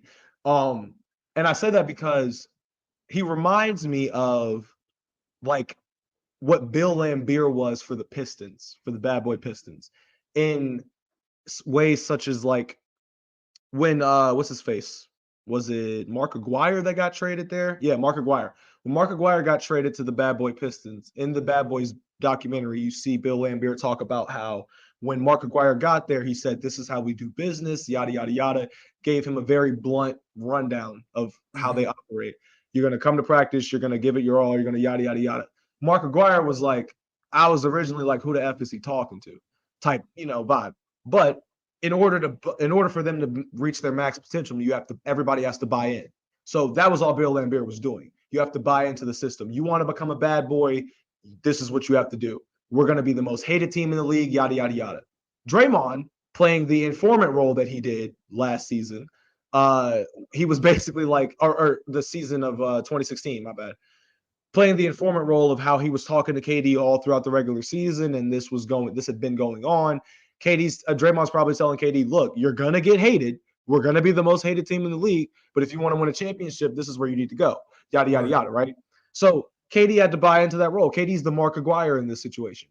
They get there. They have a miscommunication on a play with Draymond running down the court and not giving him the ball. He's upset. They have a skirmish. KD said that he was upset that the Warriors management didn't handle it. And I understand that point. I do. But in my head, I'm always a look, what's the biggest goal here? If I'm in a situation, if we're working together on something, we have a big goal here. The Warriors won 2 championships. You could have had 3 had Kevin. You could have had 3 had Kevin Durant. Oh, that is, yeah. We both do. I have a do-rag on. So Yeah, my man Henry called me out. Henry, if I rob a gas station, you know they're gonna lock me up. I can't get nowhere, man. They're gonna find me easily, man. Salute to my dog Henry Durf in the building, another family member of the Players Choice platform. Big up to you, Henry. Henry, we ain't seen you in Lakerland, bro, in a couple weeks. Where the hell you been at? I see you on everybody else show. When we started Lakerland, Henry was in the building for us, bro. He was. You know, Henry, you on some other shit right now, bro. But, you know, it's all good. Salute to my dog, Henry, for popping up in Lakerland as always. I'm about to bring the homie Bit back in a second. I did drop the link, people. If you guys in Lakerland, if y'all want to come up and join the panel, I did drop the link. You guys are more than welcome to come up and join us. I do have a couple questions and topics for the panel. So let me bring the homie Bit back in for a second. And we're gonna get back to business. Bit, what's up, family? Welcome back. Yo, what's up? No doubt. Let me ask you off the top, bro, because I do got a couple questions I want to get out the way before we continue on. Big 3. Do you consider the Lakers having a real solidified big 3 in your opinion, Bit? A big 3? Yeah. Like a real big 3. And who would it be? It's just gonna be AR in that, like, what is it, like, right below fringe all-star. If he can take that jump and be like 15 to 20, what he averaged last year in that stretch of the playoffs, like 17 points a game? 13 to 17. He stepped it up in the playoffs. In the playoffs. Yeah. Okay. So yeah, if AR can take that step and be like that fringe right below all-star level, it'll be Brian, AD, and him. And then it's really just depending on how the others mix in and what they contribute on a nightly basis. Word. What about you, ZZ? Do you feel like the Lakers have a real big 3, not just 3 of the best players, but like a big 3? Do you feel like the Lakers got that? I think that every team in the league has a big 3. It's just really? some teams have better big 3s, like the best big 3. Look at I think back to the Heat, big 3 Heatles. At that time, they had LeBron, D-Wade, and Chris Bosh. But you looked across every other team in the league, and it's like, okay, the Bulls at the time had Rose and Noah and Boozer or Luol Deng, whoever you want to throw in that mix. Yeah, that makes sense. Luol Deng. And then the Knicks had Melo and JR and Tyson Chandler. The Spurs had Tony Manu. And like everybody had their own big 3 relatively that were among the competing teams. So it's like within the postseason or making the playoffs. So the Lakers have LeBron, AD, Austin Reeves, right? The Warriors still have Steph, Clay, and Dre. The Suns have Kevin Durant, Bradley Beal, and Devin Booker. And then now the Bucks have Giannis, Damon, Middleton. The Celtics, you could say Jason Tatum, Jaylen Brown, and Drew Holiday, or Jason Tatum, Jaylen Brown, and Kristaps Porzingis. But everybody has a big 3 a part of their team that they're looked to probably the most out of everyone else. The Bulls had Lonzo and DeMar and Zach LaVine at one point. And they were underrated as fuck. I wish Zoe didn't get hurt. Man. They were deadly. They were one of the best big 3s in the East, like top 3 at one point. But fellas, Austin Reeves is not an all-star. And, you know, when you named all those other guys, ZZ, all 3 of those guys are pretty much perennial all-stars for all those respective teams. Boozer. Right. Boozer. But Austin Reeves, I feel like if he was to be an all-star, it will actually damage the Lakers' progression. I don't want to see him being so selfish trying to pick up those big numbers. I don't think that's really going to be his immediate role.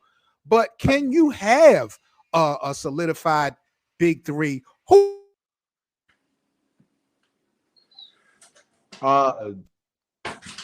When you have a solidified big 3, I would think everybody would have to be an all-star or at least an all-NBA. So it's interesting to me how we can put AR-15's name in the conversation, but, you know, he hasn't really been an all-star yet. What do y'all think about that part? I mean, Bit, what you think, bro? I was gonna say I don't think it would hinder the Lakers because it's just really dependent on how he get his buckets in the offense. Because if Austin Reeves can be an all-star Like I think they'll split up. If Ham is smart, he'll manage the minutes to where it won't be so much Bron and AR like throughout the game, really just Right. mainly in the closing times. So if he adjusts the minutes right and let AR probably get out there with the bench, let it be maybe. I think him and D'Lo, when they run together, they have a little good 1-2 punch. They get the offense going, they get the PNR going. The defense, AR, I think when AR is on the floor with D'Lo, they got like a little tandem together where if AR is playing solid defense, D'Lo will pick up some of his effort.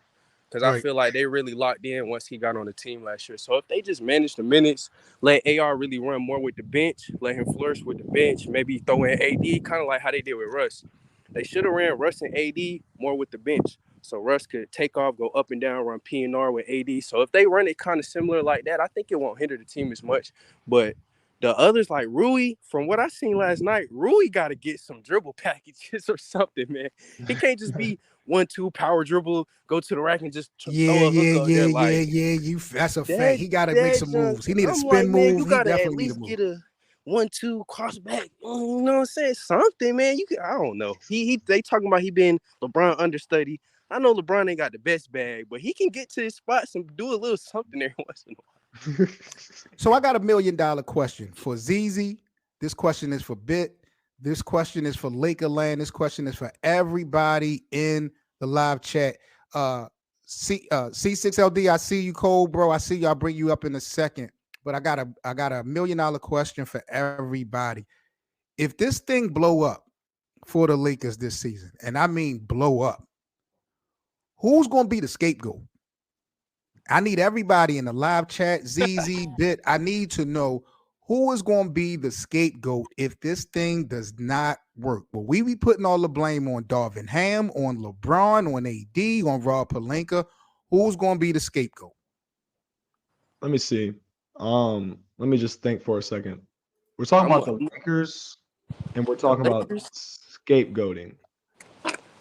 So over the last 3 years, we've seen it be Magic, Rob Pelinka, Fred Vogel, Russell Westbrook, Anthony Davis at one point in time, and then all the way up to Darvin Ham and all the expectations they put on this man. So for making it to the Western Conference Final, that was great. That was exactly what I felt he needed to stay solidified as like, oh, he coach. He's he might be able to make some shake, right? If it blows up for whatever reason, they're probably going to scapegoat him and say that he was the problem. I also feel like LeBron might get scapegoated a little bit. Really? That's I don't know if he's going to be LeBron anymore. But why the hell would LeBron be a scapegoat when LeBron is the guy that's been the glue? Like, you just so disrespectful this afternoon. They gonna hop on that Damo train. Darvin Ham. It's gonna be LD, Darvin what's or up, D'Lo. bro? You think it's Darvin or D'Lo? It's Darvin or D'Lo. Why is that? I feel like with the performance like D'Lo put out last time against the Nuggets, like if he underperforms even a little bit, I feel like they're gonna be on him. Like, we're gonna be on his ass quick. Yeah, exactly. like Lakers Nations, like we hop on people really fast. Like once you mess up, it's done for you. And then Darvin Ham, people not gonna want to hear that he's a new coach because they were saying that last year. Don't nobody want to hear that, bro. And we was on his ass last year. Why? And that was the thing with me. Got 3 guard rotations. That was the thing with me, fellas, is that, we had to take the training wheels off of Darvin Ham because I understand it was his first year last year as a head coach, but he did win as an assistant in Milwaukee. So he knows about winning. He's played the game. So I don't want to put tremendous pressure on Darvin Ham this year, but looking at lineups and things that he came up short last season on, we definitely need to see improvement for year 21 because, I just think that there's no room for error with LeBron's last days as a Laker. So I am definitely interested to see who's going to be the scapegoat. I'm tired of the scapegoat. Like, honestly, the team that we got this year, really with everybody. Everybody got a solid team. You might got a first-year coach, but it really, like, if somebody play bad, then that's just what it is. Like, why we got to have a scapegoat? D'Lo played horrible. Bruce Brown got in his head, and he he should have got benched. Should have just been Bron, AR, Rui, I don't care who else, and somebody in AD. If you just play bad, you just play bad. Like we got a team to where there shouldn't really be no scapegoat. You got a coach. You just made it to the Western Conference Finals. You got shooters.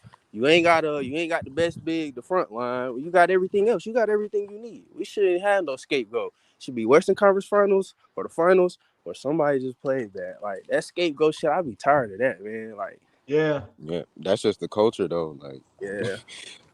I forgot who said it earlier, but they were like the Lakers are trade happy. That's just the culture. Like, Yeah, That's they how will it get is. you up out of here. for no I reason. agree. Oh, he came into practice and didn't give 100% effort today. He's on the block. Fellas, who's the best duo in the NBA? When you look at this image right here, who do y'all feel is the best two-man duo currently right now in the National Basketball Association? I think it's Joker and Murray. Giannis and Dame aren't proven. I'm not really worried about any other duo, if I'm being completely honest. Even too The high two on J's, are perennial chokers. So Oh, really? In Boston? The ones in Yeah. Boston? No They're left perennial hand. He's chokers. not lying. No left So it's hand and like- no mid range. I'm gonna take the two that shoot from like stupid dumb efficiency in the playoffs and that actually won a ring together. All right. So what Go about- with Denver. what What about about you, Splash ZZ, Brothers? bro? Who's the best duo, bro? Well, obviously, all bias in full effect is the Splash Brothers, but all bias aside, I'd say. Did you say the Splash Brothers? This is nasty. Hell yeah, I said the Splash This Brothers. is What you nasty mean? work. One- ZZ. You mean the that Crash 3.19 Brothers? losing you? One led the league in threes last year. The other's the greatest shooter of all time. What's wrong with that take?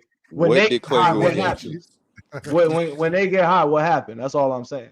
But I got nonetheless, now back to the whole Jokic and Murray thing. I'm buying that. I'm with that. I feel me personally. I think that if it isn't them, that Giannis and Dame are supposed to be the best. Oh my god.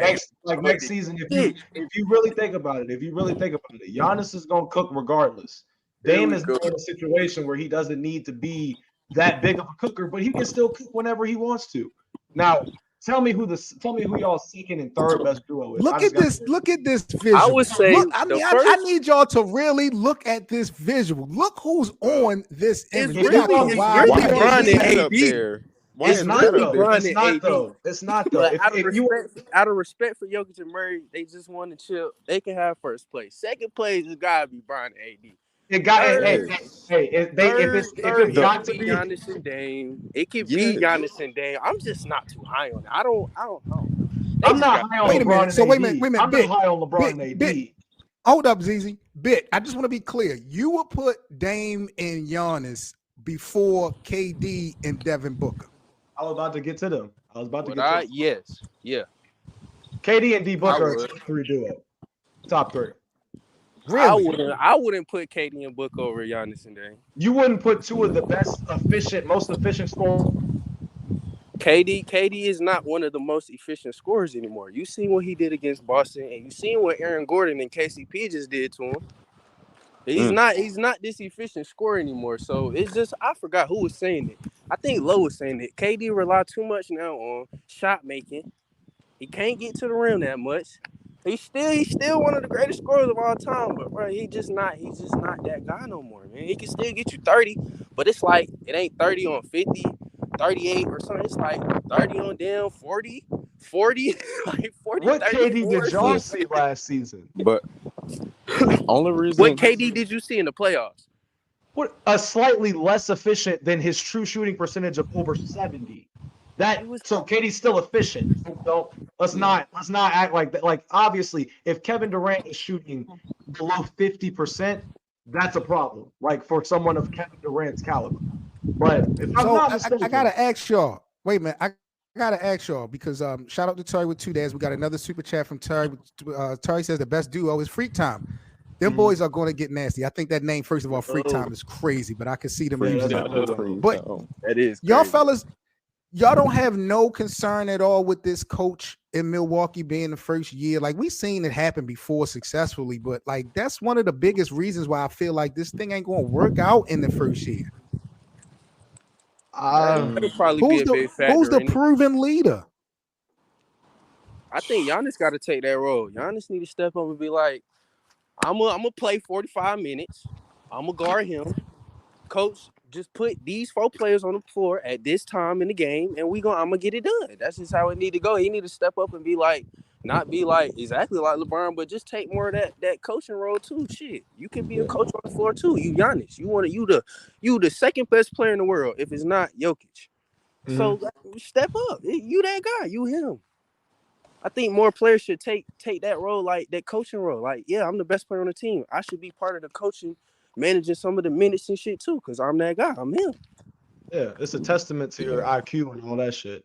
Like Exactly. Giannis should know how to win a championship, like because he's done it. So it's like at this point you got to just go out there and just like he said, this is my team. I'm the reason that Damian Lillard's here anyway, because I told y'all I would be moving if I found a better situation. And they were like, oh, okay, Dame. So it's like, you got to figure out your way around it. Yeah, that's a good point. I was gonna say he's dropping like all these quotables about failure and winning and being better. So like, show us that you're better. Show us that you could be that guy. Like, you wanted them to make moves, they did. So win. Like, y'all, Drew, get out there. Are y'all sold that Damian Lillard? Because I heard bits saying that Giannis needs to, take control of being the true leader. But do y'all think that Damian Lillard is willing to play Robin? He ain't got no choice. They're gonna have to. That's Giannis land. Yeah. The same way Portland was Dame time is Giannis land over there in Milwaukee. He's gonna have to take that back seat. All we need, it's gonna be like this. Giannis, I got you for the first 3 quarters. Dame, come through in the 4th. That's all I need you to do. That's it. And then on top of that, they also got Chris Middleton still, and that was his job for years, was to close for the You love some Chris Middleton. Only question marks is campaign. Is he gonna be a terrorist off that bench or what? I will say this though, right? Dame wanted to go to Miami, and we know for sure if he would have went to Miami, it's no taking the leadership role from Jimmy Butler. So he gonna have to chill out wherever he went. Yeah. He didn't have a choice. So that's fair. Yeah, I really didn't like Dame. I ain't like Dame saying he was gonna sit out if he didn't go to Miami. I feel like that was a real bad look. I hate when players do that shit, bro. I hate when. That's why James Harden is on my most hated players right now. It always fluctuates, but Harden found his way back at number 1. I was like, bro, sit out. Like yo, how y'all? That's how I'm looking at it, because we the fans, bro. We supposed to watch y'all. That's what we doing throughout our like you said, y'all glad that Braun ain't playing the preseason. I understand why he ain't playing the preseason. The nigga's 40, but still, like, yo, I was trying to see you go off tonight. I was maybe putting a bet in on you or something. Like, you know what I'm saying? For sure. You could have played for one half. I seen AR won't play something, anything. That's a fact. One half, a quarter, something. That's a fact. They gave you family. I appreciate y'all joining us this evening. I'm about to drop y'all down so ZZ and I can wrap the show up and get into our last topic. Appreciate y'all. Bit C6, bro. I appreciate both of y'all for coming through Lakerland, man, and hopefully we can see y'all again, bro. Yes, sir. Yes, sir. For sure. Appreciate y'all. All right, ZZ, we about to wind up getting into our last topic or two of the show. This has been an unbelievable show. Shout out again to Lakerland. As always, you guys are fire. Make sure y'all smash that like button for us, please. If y'all guys are new to the channel, make sure that you subscribe to Players Choice. Also, join the membership, become a part of the Players Choice family. We definitely look forward to having you guys. And do remember, we are live here on Lakerland on Players Choice every Tuesday, 7 p.m. Eastern, and every Sunday, 1 o'clock p.m. Eastern. So make sure you guys pull up, join myself, ZZ, and Light Out for our next edition of Lakerland. Real quick, bro, I want to talk about the race to 18, Title 18 between the Lakers and the Celtics. In your opinion, because you don't have a hand in this fight at all, you're not a Lakers fan or a Celtics fan, but who do you think will more than likely reach Title 18 first between LeBron and between the Lakers and the Boston Celtics? Who do you feel like could get Title 18? The Celtics for sure. Really? Sure.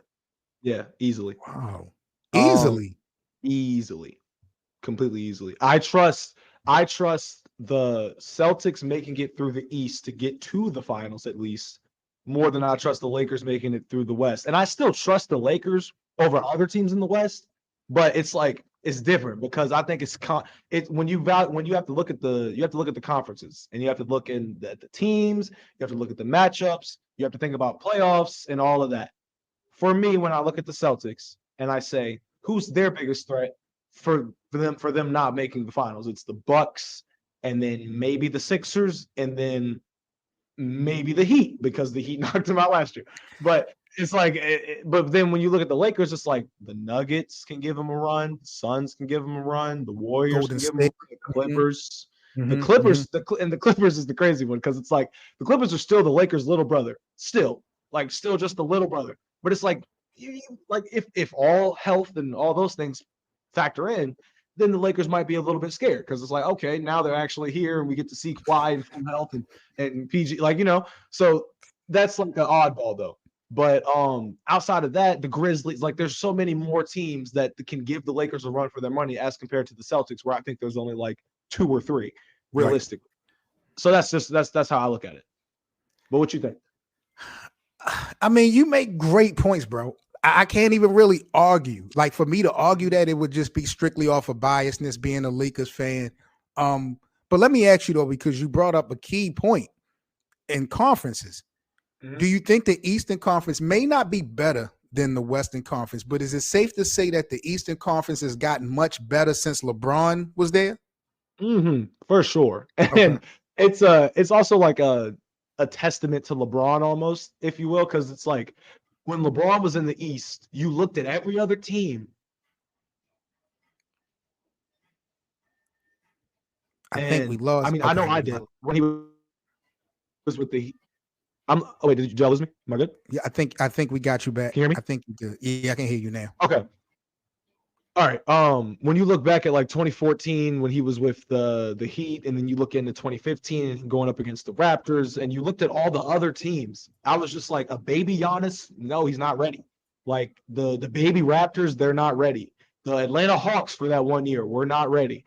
The Pistons were an 8 seed one of those years. And the Pistons had a hell of a year. I think it was 2016 where they were the 8 seed. They had a hell of a year in comparison to the last few, where they were just missing the playoffs or being bottom-feeding teams in the East. But I was like, they're not beating the Cavs. Like, nobody was beating the Cavs. Now there's a legitimate debate as to who's going to come out of the Eastern Conference because you have a Joel Embiid and a Sixers team that isn't in the beginning stages of the process. You have a Bucks team with a grown-up adult version of Giannis that's already got himself a chip. You got Miami, you see with Miami, they have a winning culture. They have this culture that players buy into at all times, and they can sneak their way in past the first, second seed if they want to. So it's like there's so much more competition there, and I wish that we got to see LeBron against these type of teams because I think that he still comes out on top majority of the time. But these teams are going to give him an even bigger run for his money. Much more of a fit. Yeah, that's a fact. You know what I'm saying? That's a fact. That's a fact. And I think maybe a little bit more respect would be put on LeBron's name because a lot of people feel like it was a cakewalk throughout the Eastern Conference throughout his journey. So I agree with you. I agree with that. Last thing, bro, before we get up out of here. Now, I know the time Phil Jackson spent in LA produced more championships than the time that Pat Riley has spent in Los Angeles. But when you compare Showtime to the Kobe era with Phil Jackson, I don't want to say which one was greater, but if you was a player, which Laker culture would you perceive to be more fun, or would you rather be a part of the Showtime Lakers or the Phil Jackson Lakers? That's a really good question. Because I feel like from a player standpoint of having fun and building a culture, Pat Riley and the Showtime Lakers is where it's at. Mm-hmm. You understand what I'm saying? That's what I was about to say. If I was a player, I think I would have way more fun in the Showtime offense. Because not to mention the fact that at that time when it was all being implemented and they were getting rid of what was it, Paul Westhead and all those other coaches to bring in Pat Riley. At that time, it was like everybody was like, this is going to be something that's new that no one else is doing, right? So it's like we're going to be playing in a faster offense. We're going to be the fastest team in the league. We're going to get a lot of points. We're going to do a lot of all these things. It's going to be great.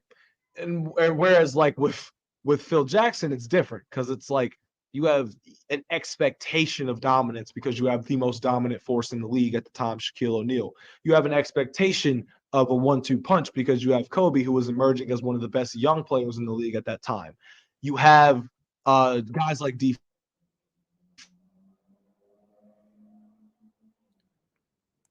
Wait a minute, did we lose ZZ? Get ZZ Fish, back. guys like Rick Fox, guys like Horace Grant, who were championship proven. Oh wait, so what part did you lose me at? No, I got you. Said Rick Fox and that was the last. So you have, so the expectation that you have with that 2000 to I guess you say 2010 Lakers squad with Phil Jackson was expectation was already there because Phil Jackson had already won 6 championships prior. So it was like it was supposed, and you have Shaq, you have Kobe, you have all these guys that on paper look good, and you can tell from their games can work together and it can result into something that can win a championship. Whereas Perfect Rally, it was something fresh, something new, and something that was like kickstarting a change in the league where they're playing fast and the Celtics and Pistons are playing gritty and dirty, like, you know, defensive minded, all those things. So I'd say for me, it'd be more fun to play for Showtime for sure. But because of that expectation factor with Phil Jackson is like you're expected to win with Shaq, Kobe, and you're just going to have to find your role in it. You know, Rick Fox had to be a knockdown shooter. Robert Horry had to knock down shots late in games when Kobe wasn't shooting them, you know? Yeah. Yeah, it's tough to me, bro. You know, you think, like you said, you probably would have more fun, you know, playing in that Showtime environment, you know, and you still got to put respect on the game back then because it was still gritty. You know, they were a finesse team, but, you know, the opposition was still hardball. But I see in Lakerland, you know, T-Rev had made a good point. Phil Jackson does embrace different types of personalities. You look at how he did with Rodman. You look at what he did with Metta World Peace. And he won more than Pat Riley. And he, you know, kind of created more than Pat Riley. I don't know, bro. It's interesting because I think they're two totally separate eras, as you said. But I'm kind of with you, bro. I just feel like playing in that James Worthy era of Showtime would just be more fun as a league, even if I didn't win as much. Do you feel like, I feel you. Do you feel like you would have more fun playing with Pat Riley, Showtime Lakers, or Phil Jackson, Chicago Bulls with Mike and Scotty, and then Horace Grant, and then at one point Dennis Rodman, and all of the things that Dennis Rodman brings when he comes on a team?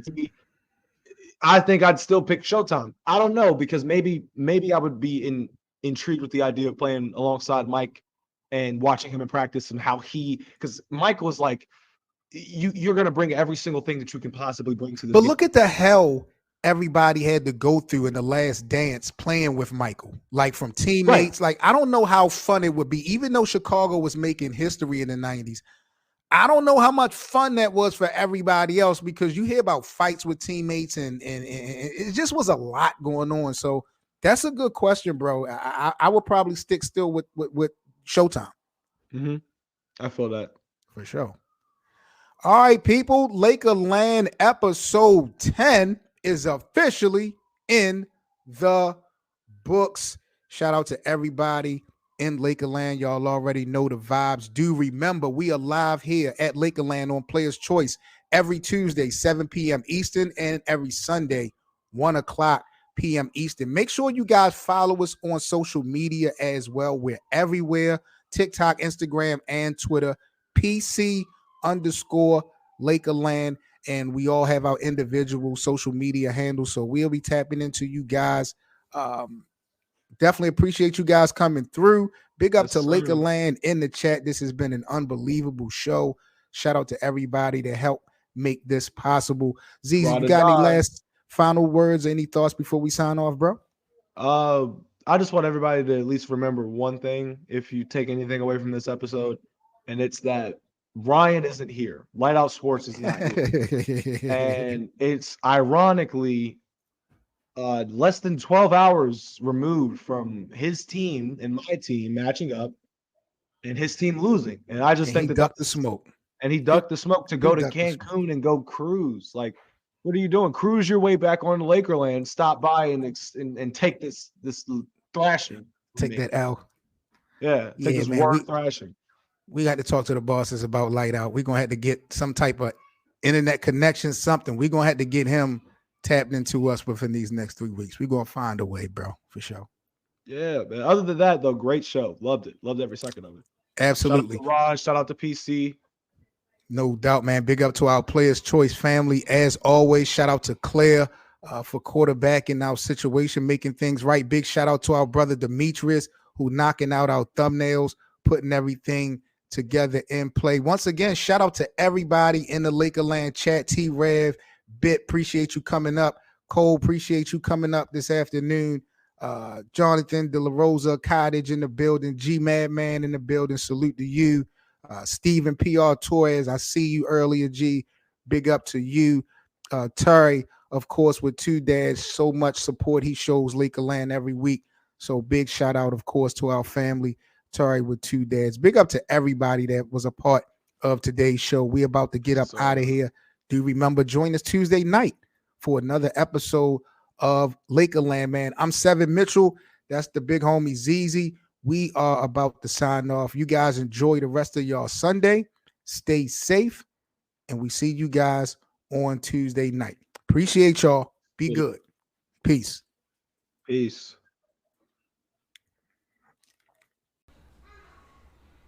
All right, man. I want to thank you guys for listening into another episode of the Best of Seven Sports Talk. I'm Seven Mitchell, man. Make sure you follow the show to be sure to be notified about the next episode. Also, I'll put the Linktree link in the description so you can follow us on social media as well as donate and contribute to our platform. See you guys again on the next episode. Peace.